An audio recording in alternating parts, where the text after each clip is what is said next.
आप देख रहे हैं न्यूज़ 9 भारत, रखिए आपको सबसे आगे। नमस्कार, आप देख रहे हैं न्यूज़ 9 भारत। मैं हूं आपके साथ अंजलि। चलिए रुक करते हैं खबरों की ओर।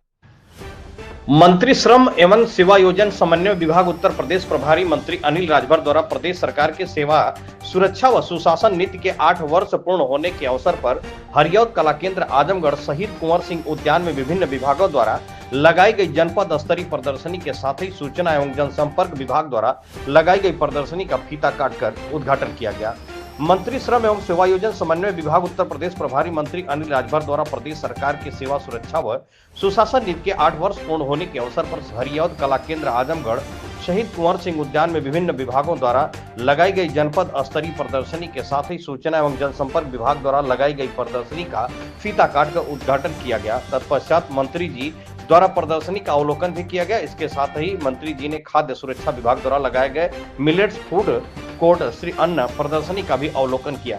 उसमें बनाए गए व्यंजनों को चखा एवं उसकी प्रशंसा किया। प्रभारी मंत्री ने कहा कि प्रधानमंत्री जी ने कहा कि भारत में केवल 4 जातियां रहती हैं, जिसमें मातृशक्ति, युवा शक्ति, किसान एवं गरीब व्यक्ति रहते हैं। उन्होंने कहा कि इन 4 जातियों का भला कर दिया गया तो पूरे देश का विकास हो जाएगा। उन्होंने कहा कि हमारी सरकार इसी दिशा में कार्य करने के लिए दृढ़ संकल्पित है। उन्होंने कहा कि 8 वर्ष में जो काम हुआ है उससे लोगों का मनोबल बढ़ा है तथा हमारा प्रदेश विकास के क्षेत्र में तेजी से आगे बढ़ रहा है। उन्होंने कहा कि हमारी सरकार में कोई दंगा फसाद नहीं होता है, यहाँ पर कानून व्यवस्था का राज है। यहाँ पर हर उद्यमी, व्यापारी, निवेशक आदि सभी लोग निर्भीक होकर सुरक्षित माहौल में अपना व्यापार निवेश करते हैं। उन्होंने कहा कि आज पूरे देश में हमारा प्रदेश निवेश के क्षेत्र में दूसरे स्थान पर है। उन्होंने कहा कि सरकार यह भी प्रयास कर रही है कि युवाओं को अपने जनपद में ही रोजगार उपलब्ध हो सके, जिससे युवा अपने जनपद में ही रहकर रोजगार कर सके। इसके लिए सरकार द्वारा युवा उद्यमी विकास योजना जैसी योजनाएं चल रही हैं। प्रभारी मंत्री ने कहा कि महिला सशक्तिकरण हेतु महिलाओं को ताकत कैसे मिले, महिला आत्मनिर्भर कैसे बने, वे सुरक्षित कैसे महसूस करें, इस विषय पर हमारी सरकार बहुत ही अच्छा कार्य कर रही है। उन्होंने कहा कि गरीब कल्याण की दिशा में हमारी सरकार ने श्रमिकों के बच्चों को बेहतर शिक्षा देने के लिए अटल आवासीय विद्यालय का निर्माण कराया है। उन्होंने कहा कि लोगों की आमदनी आने वाले समय में बढ़ने वाली है। प्रभारी मंत्री जी ने कहा कि प्रधानमंत्री जी के मार्गदर्शन में एवं मुख्यमंत्री जी के कुशल नेतृत्व में महाकुंभ 2025 का सफल आयोजन करा गया। उन्होंने कहा कि लगभग 7,500 करोड़ की लागत से महाकुंभ 2025 का आयोजन कराया गया, जिसमें विभिन्न स्रोतों के माध्यम से लगभग 3.5 लाख करोड़ की आय प्रदेश सरकार को हुई है। प्रभारी मंत्री अनिल राजभर, विधान परिषद सदस्य रामसूरत राजभर, मंडलायुक्त विवेक, डीआईजी सुनील कुमार सिंह, जिलाधिकारी नवनीत सिंह चहल, मुख्य विकास अधिकारी परचित खटाना द्वारा विकास पुस्तिका का विमोचन किया गया। डीआईजी सुनील कुमार सिंह एवं जिलाधिकारी नवनीत सिंह चहल ने प्रभारी मंत्री जी को अंग वस्त्र एवं मोमेंटो देकर स्वागत किया। इससे पूर्व संस्कृति विभाग में पंजीकृत कलाकार सुश्री अन्नू द्वारा लोक गायन, तरुण श्रीवास्तव द्वारा नाटक, सुश्री पूजा कुमारी मिश्रा द्वारा लोक गायन, मनोहर गाजीपुर सेलिब्रिटी आर्टिस्ट एवं अन्य स्थानीय कलाकारों द्वारा सांस्कृतिक लोक गायन, लोक नृत्य की प्रस्तुति की गई। कार्यक्रम का संचालन सुनीदत्त विश्वकर्मा द्वारा किया गया। इस अवसर पर मंडलायुक्त विवेक, डीआईजी सुनील कुमार सिंह, जिलाधिकारी नवनीत सिंह चहल, मुख्य विकास अधिकारी परचित खटाना, अपर जिलाधिकारी प्रशासन राहुल विश्वकर्मा, अपर जिलाधिकारी वित्त एवं राजस्व आजाद भगत सिंह, ज्वाइंट मजिस्ट्रेट सुनील कुमार धनवंता, उप जिलाधिकारी अतिरिक्त मजिस्ट्रेट संत रंजन श्रीवास्तव, जिला विकास अधिकारी संजय कुमार सिंह, जिला दिव्यांग सशक्तिकरण अधिकारी शशांक सिंह, अन्य संबंधित अधिकारीगण उपस्थित रहे। न्यूज़ 9 भारत के लिए अशोक चौहान की खास रिपोर्ट। सबसे पहले तो मैं आजमगढ़ के सभी सम्मानित प्रेस के साथियों का उत्तर प्रदेश की सरकार की तरफ से अभिनंदन करता हूं, आप सबका स्वागत करता हूं। साथ ही आप सबका धन्यवाद भी करता हूं। आज उत्तर प्रदेश की जो पहचान बदली है उसमें हमारे प्रेस के साथियों का भी बहुत बड़ा योगदान है। एक सकारात्मक रुख के साथ उत्तर प्रदेश की सरकार ने जो भी काम किया उसमें हमारे प्रेस के साथी सरकार के साथ कदम से कदम मिलाकर चले। इसलिए मैं प्रेस के साथियों का धन्यवाद भी करता हूं और सरकार के तरफ से मैं आभार भी प्रकट करता हूं। आज सबका साथ सबका विकास 8 वर्ष में उत्कर्ष विकास, आज पूरा देश ही नहीं पूरी दुनिया उत्तर प्रदेश की प्रगति को देख रही है। मैं समझता हूं कि 2017 में जब उत्तर प्रदेश में भाजपा की सरकार, योगी जी की सरकार बनी, उस समय उत्तर प्रदेश की पहचान एक बीमारू राज्य की थी। चारों तरफ दंगा और गुंडा माफियाओं का बोलबाला था। देश और दुनिया में उत्तर प्रदेश के लोग कहीं भी जाते थे तो उनको एक हे की दृष्टि से दुनिया देखती थी। लेकिन 8 वर्ष के अंदर उत्तर प्रदेश की सम्मानित जनता की सेवा में उत्तर प्रदेश की योगी जी की सरकार ने अपने आप को समर्पित करते हुए जो विकास के नए आयामों को गढ़ने का काम किया, उत्तर प्रदेश में कानून का राज स्थापित किया, उत्तर प्रदेश को सर्वोत्तम प्रदेश बनाने का जो संकल्प लिया और उत्तर प्रदेश के सर्वांगीण विकास के क्षेत्र में सरकार ने अपने संकल्पों के प्रति पूरी प्रतिबद्धता के साथ कदम बढ़ाया। आज उसका ही परिणाम है कि उत्तर प्रदेश की पहचान आज देश और दुनिया के अंदर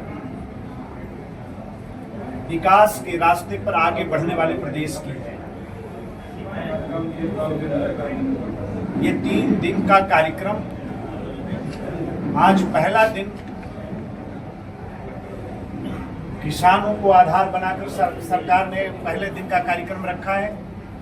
इनका कार्यक्रम मातृशक्ति को समर्पित है और तीसरे दिन का कार्यक्रम युवा शक्ति को समर्पित है। मैं अभिनंदन करना चाहता हूं माननीय प्रधानमंत्री जी का। उनके मार्गदर्शन में जो हमारे श्रद्धेय मुख्यमंत्री जी ने एक संकल्प लिया, माननीय प्रधानमंत्री जी कहा करते हैं कि देश में 4 जातियां हैं।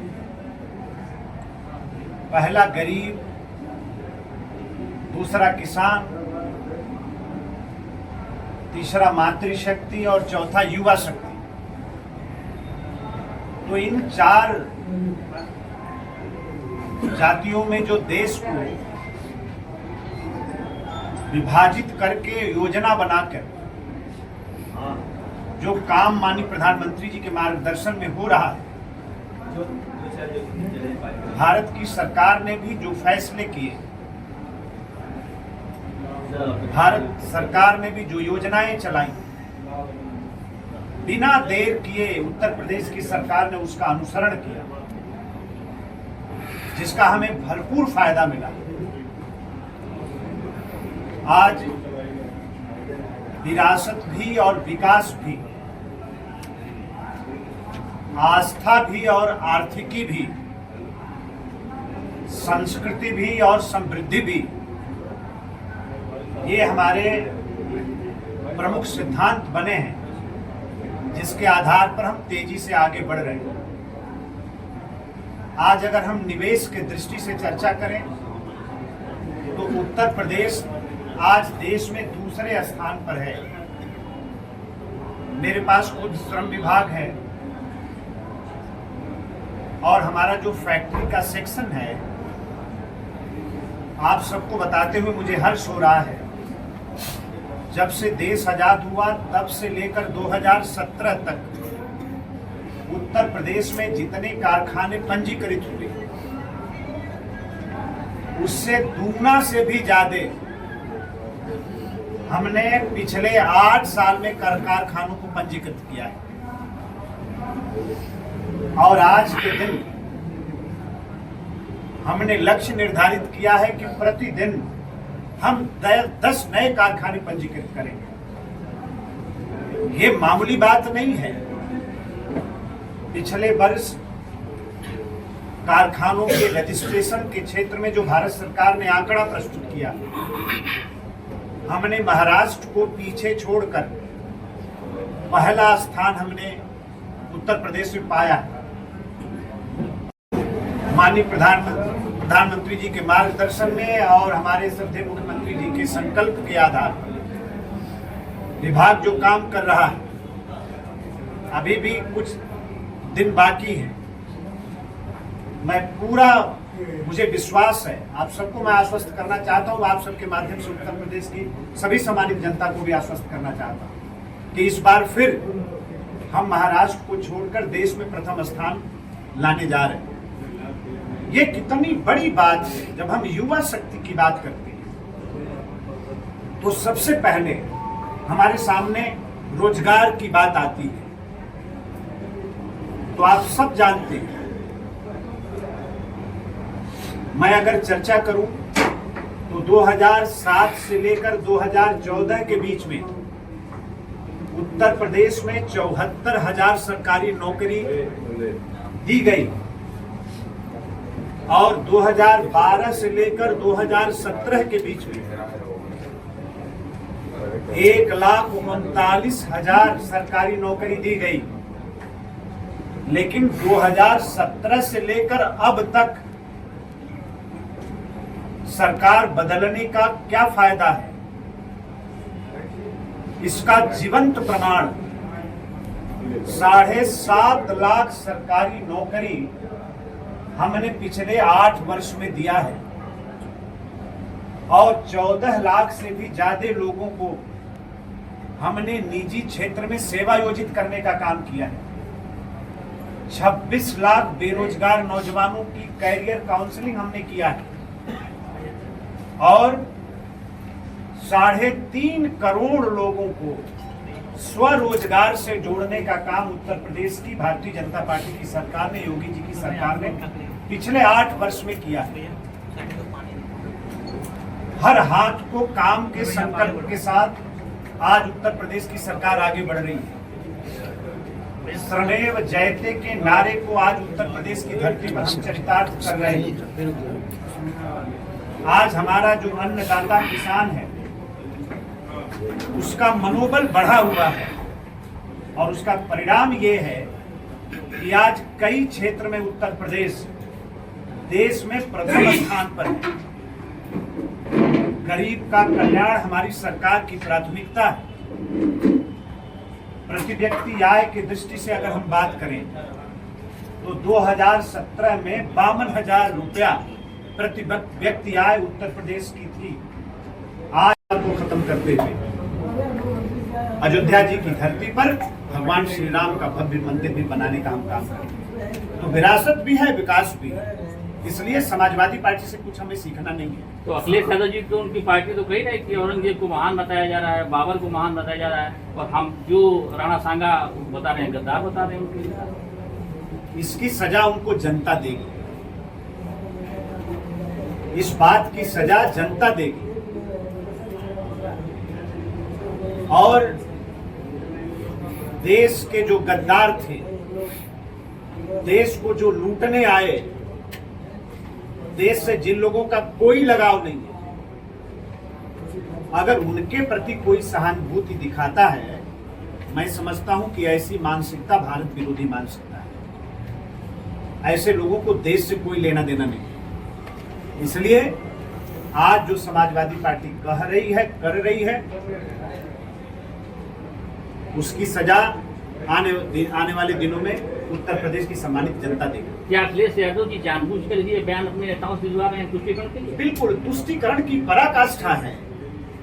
औरंगजेब के पक्ष में खड़ा होना, सैयद सलार मसूद के पक्ष में खड़ा होना, आतंकवादियों के पक्ष में खड़ा होना, ये तुष्टीकरण की पराकाष्ठा है। तब किसी भी सूरत में इसको स्वीकार नहीं कर सकता भारत। आजमगढ़ की भी कुछ उपलब्धि बता दीजिए। सर आजमगढ़ के दो सवाल हैं। एक, आजमगढ़ में जो डिस्टिलरी प्लांट बना था, इथेनॉल प्लांट आजमगढ़ में 6 करोड़ लगभग प्रॉफिट देता था, वो बंद पड़ा है चीनी मिल पे। दूसरा सवाल ये कि सर पार्क बन के तैयार है मगर उसका उद्घाटन नहीं किया गया, किसी कारणों से वो रुका हुआ है कमिश्नर साहब के कार्यालय के बगल में। सर उस पर क्या किस तरह की? ठीक है, अभी मैं आया तो जिला प्रशासन ने, और मैं तो आप सब लोगों से भी अनुरोध करूंगा कि जो शिलापट्ट लगे हैं पिछले 8 वर्षों के, उसका मेरा अनुरोध है कि हमारे सभी प्रेस के भाई भी एक बार उसका अवलोकन करें। पिछले 8 वर्ष में आजमगढ़ के अंदर